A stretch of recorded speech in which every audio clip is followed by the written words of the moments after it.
I just want to talk a little bit about my process and my journey and what my intention is with this page and with our sessions together and with what I want to be sharing on in the highlights.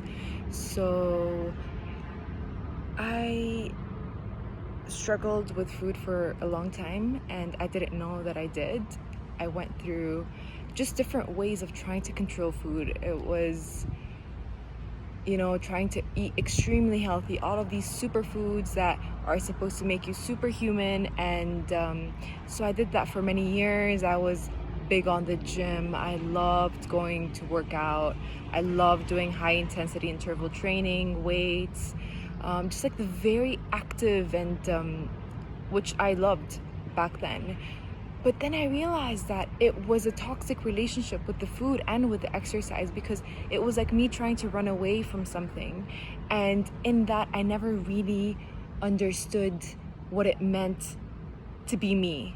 It was always like trying to look a certain way or trying to feel a certain way or trying to come off a certain way. And it felt like a prison. It felt like a prison, and I felt all of these patterns that were supposed to be so great, were just keeping me stuck. I felt so stuck, and I realized how my relationship with food was really how I approached life in every single way. Well, not every single way, but in so many different ways. And when I understood that it wasn't about the food, it's not about the food. We use food as a symbolic replacement. We use food to communicate with life in the way that we want to communicate, but we feel like we can't.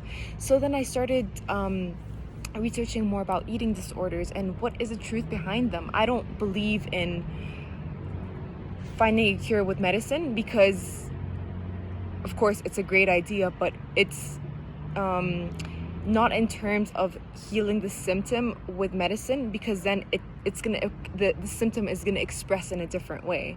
So when I stopped being so active, and this is when I quit. I was living in China, living a very active, amazing life, and then I got stuck in Saudi Arabia, where my father is from, and I left my job, I left everything, and I just wanted to figure out, what does it mean to do nothing and to stop trying to be someone all the time? What is inside? Is there anything inside, or is this just like always needing to check the list of what it takes to be successful and to be great and to be an honorable person? And so I quit everything, and I just started struggling more with anxiety and more with my eating issues. And that's when I realized how, when I removed all of these distractions that were great, which is like working and learning the language and just being socially active and being professionally active, putting all of these on hold, I was able to see that these symptoms were coming out because I was repressing them. And there's nothing wrong with repressing, but the thing is that is where our true, more authentic self lies in. That is where we can be more creative in the stopping everything, stopping the consuming, and that gives us insight into who we really are. So I realized that it wasn't about the fast-paced life anymore. It was more about residing in the yin, residing in the softness, residing in the inside, instead of always looking externally.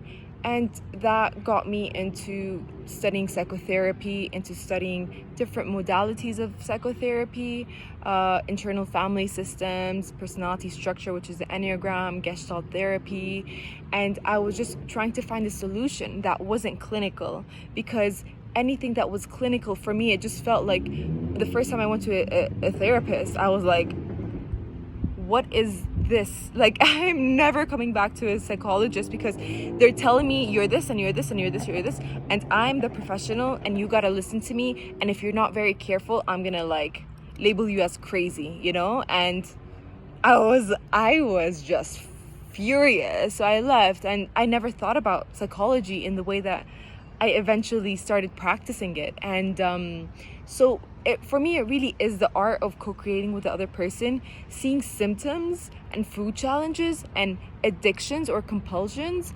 as ways to get deeper into who we are and into what we can really bring out in a creative and natural, organic way without forcing it.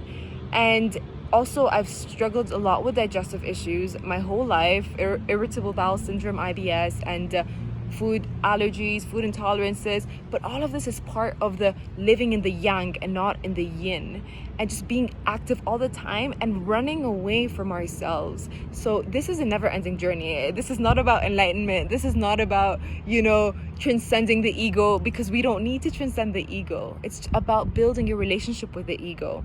And this is something that I absolutely love about internal family systems, which is, I'm going to explain these in depth in other videos, but just using all of these different parts to see what they're trying to teach us, what these symptoms are bringing forth, so we can create and we can feel just not hindered all the time. There's a certain clarity that we get when we really understand what it means to flow with life, and that is so important.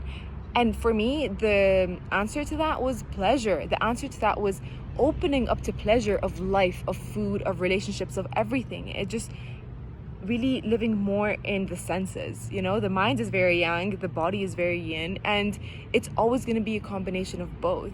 But I realized that it was a polarity that I was living in. Yeah, it was a polarity, and that really ties to a lot of things that I've been through in my life. My background, my heritage, half Mexican, half Saudi, so it's all connected, and it's so exciting because it feels so frustrating when everything that we're doing, it's supposed to be right, but it doesn't feel right.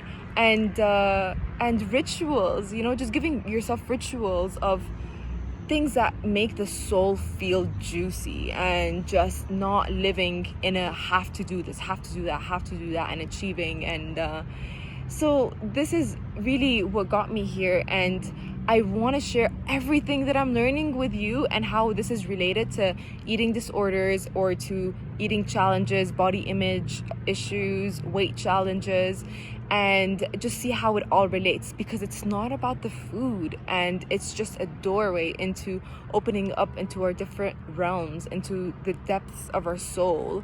And I could talk about this for hours, but I'm just really excited to introduce this and really to share with you whatever is going on, and